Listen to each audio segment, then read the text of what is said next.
नायब सैनी मंत्रिमंडल में Ambala cantt seat से बीजेपी विधायक अनिल विज को भी जगह मिली, जिसे लेकर वहां जनता में काफी खुशी का माहौल देखा गया। आपको बता दें कि अनिल विज इससे पहले गृह मंत्री और स्वास्थ्य मंत्री भी रह चुके हैं। अनिल विज को एक बेबाक नेता के तौर पर जाना जाता है और अनिल विज के इस मंत्रिमंडल में आने के बाद यह कहा जा सकता है कि युवा और अनुभवी नेताओं का पूरा मेलजोल इस मंत्रिमंडल में नजर आ रहा है।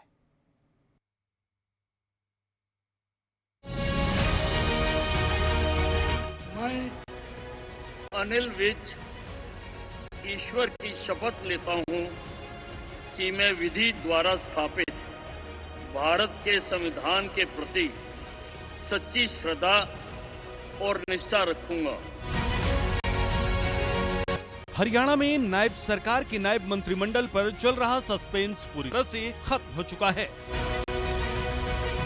नायब कैबिनेट में अनिल विज को शामिल किया गया है। नायब सैनी जब पहली बार सीएम बने थे तब अनिल विज को कैबिनेट मंत्री नहीं बनाया गया था, लेकिन मनोहर सरकार में अनिल विज गृह और स्वास्थ्य मंत्री रह चुके हैं। अब एक बार फिर हरियाणा के मंत्रिमंडल में अनिल विज की वापसी हो चुकी है।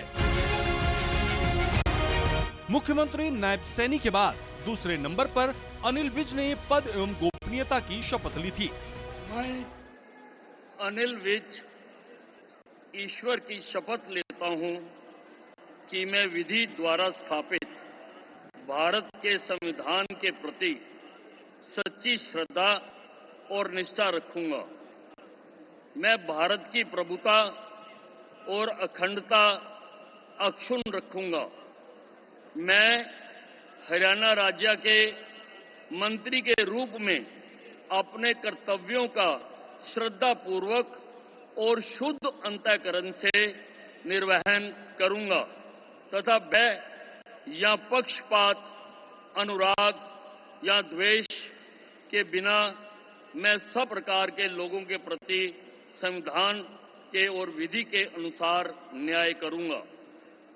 मैं अनिल विज ईश्वर की शपथ लेता हूं कि जो विषय हरियाणा राज्य के मंत्री के रूप में मेरे विचार के लिए लाया जाएगा अथवा मुझे ज्ञात होगा, उसे किसी व्यक्ति या व्यक्तियों को उस अवस्था को छोड़कर, जबकि ऐसे मंत्री के रूप में अपने कर्तव्यों के उचित निर्वहन के लिए ऐसा करना अपेक्षित हो, अन्यथा अवस्था में मैं प्रत्यक्ष या परोक्ष रूप से संसूचित या प्रकट नहीं करूंगा। अनिल विज ने बैंक में नौकरी करने से लेकर राज्य के मंत्री के रूप में एक लंबी राजनीतिक यात्रा तय की है। अब चलिए एक बार अनिल विज के राजनीतिक सफर पर भी नजर डाल लेते हैं। अनिल विज का जन्म 15 मार्च 1953 को हुआ था। एसडी कॉलेज में पढ़ाई के दौरान एबीवीपी में शामिल हुए। 1970 में विज एबीवीपी के महासचिव बने। विज ने बीएचपी और भारत विकास परिषद बीएमएस में काम किया। अनिल विज ने 1974 में भारतीय स्टेट बैंक में शामिल हुए। 2014 में हरियाणा सरकार में कैबिनेट मंत्री रहे। 1990 में उपचुनाव लड़ा और जीत हासिल की। 1991 में भारतीय जनता युवा मोर्चा के प्रदेश अध्यक्ष बने। 1996 और 2000 में निर्दलीय उम्मीदवार के रूप में जीत हासिल की। 2009, 2014, 2019 में अंबाला कैंट से विधायक बने। 2024 में 7वीं बार 7,248 वोटों से जीत हासिल कर विधायक बने। इसमें कोई दो राय नहीं है कि हरियाणा के सबसे सीनियर विधायक अनिल विज हैं। वे ऐसे पहले विधायक बने हैं जिन्हें 7 बार लगातार विधानसभा चुनाव जीता है और अब नायब कैबिनेट में उन्हें जगह मिल चुकी है। सूर्या समाचार के लिए पंचकुला से तारा ठाकुर और रवि चंदेल की रिपोर्ट।